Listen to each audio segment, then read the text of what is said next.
In fact, many Masons do not even realize that beyond the third degree of Master Mason, that there are higher degrees. The higher degrees of Freemasonry are almost exclusively populated by men of aristocratic lineage, or ex-officers of the armed forces. In all, at any one time, there are no more than a few dozen men who reach the 33rd degree.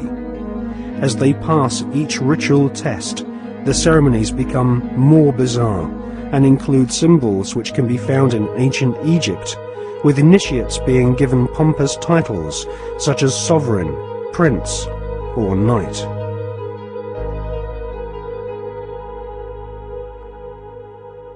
When we see Tony Blair meeting with George Bush Jr., we are actually seeing two knights of secret orders. Blair is rumoured to be a sovereign knight of Malta, whilst Bush is confirmed as being a knight of Eulogia, his title bestowed upon him whilst laying in a coffin at the Skull and Bones Secret Society headquarters at Yale University. Blair and Bush claim to have democracy and freedom as their #1 priorities, but both have sworn blood-curdling oaths of allegiance to ancient Babylonian, Egyptian, and Jewish demon gods. Both have sworn on pain of death not to reveal the secrets of their Masonic orders. Both have been initiated into the age-old Illuminati global network, which is obsessed with death and murder. I mean, are we being ruled by politicians who consult with Baphomets and demons? Yes, we are. The way the world is structured is like a compartmentalized pyramid, and it's pyramids within pyramids, like Russian dolls, one doll inside a bigger doll inside a bigger doll. So you'll have a compartmentalized pyramid that is the British government, for instance, where the people at the bottom don't know what the top is really going towards, what the agenda really is. Just as in in a bank, you've got a bank, and the people at the bottom of the bank who take the checks over the counter, they don't know what's going on above them, and they don't know what's going on above them. And eventually, in all these pyramids, you have a tiny little number of people at the top that are actually the only people that know how the whole game fits together. Everyone else is just playing their part in ignorance.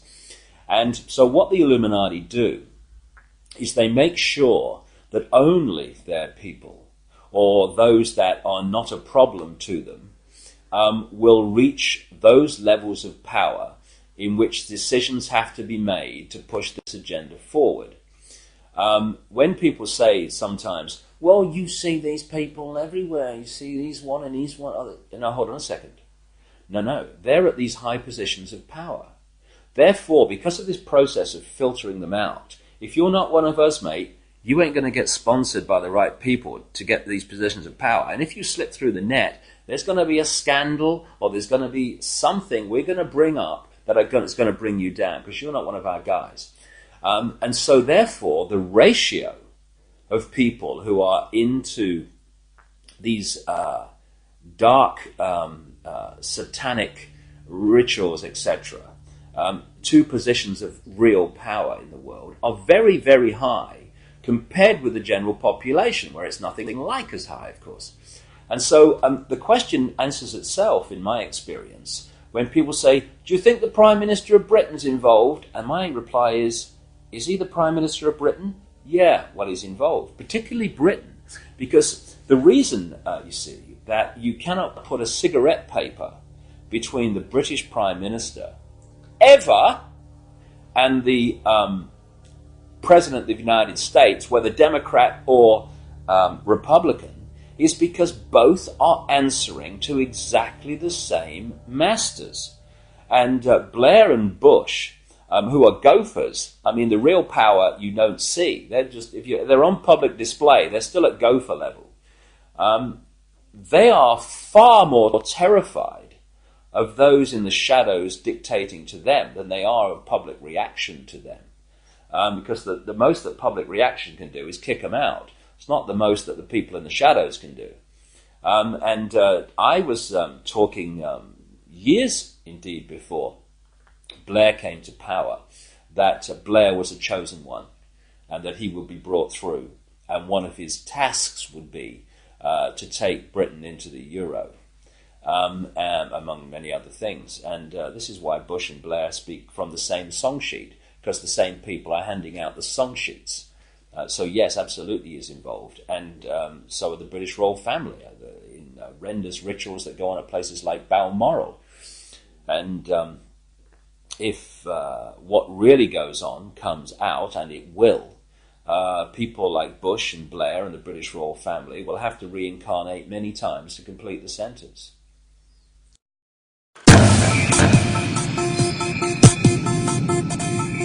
Okay, let's do it. Okay, let's do it.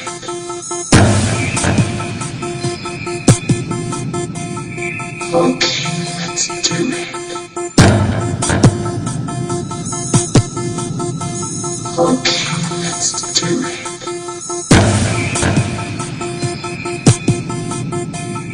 Okay, let's do it. Okay, let's do it.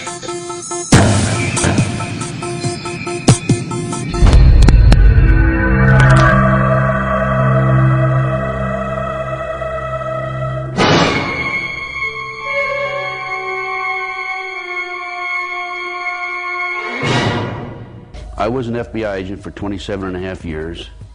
At the time of my retirement, I was the senior special agent in charge of the FBI Los Angeles Division. I have been qualified in the courts as an expert on cults and satanic ritual abuse. I have information from various sources that judges, law enforcement, prosecutors, attorneys, doctors, and many prominent individuals, including actors, actresses, professional football and baseball players, are involved in these type activities.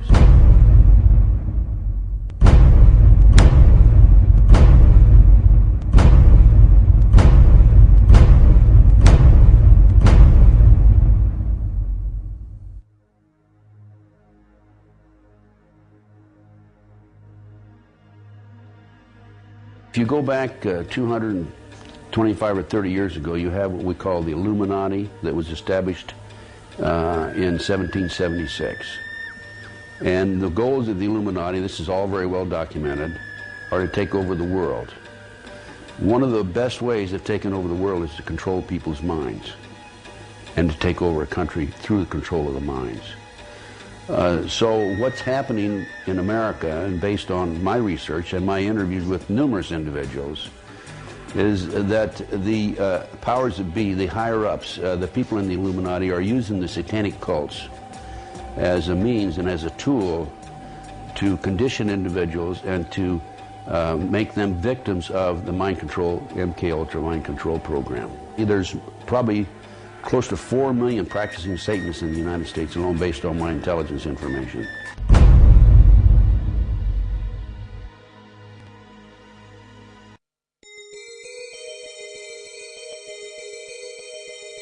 If the many authors on the subject of the occult are correct, and Tony Blair has been initiated into the 33rd degree, then his pseudo-Christian morals will be compromised by the fact that devil worshippers and high-ranking Freemasons have walked through the corridors of power hand in hand for centuries.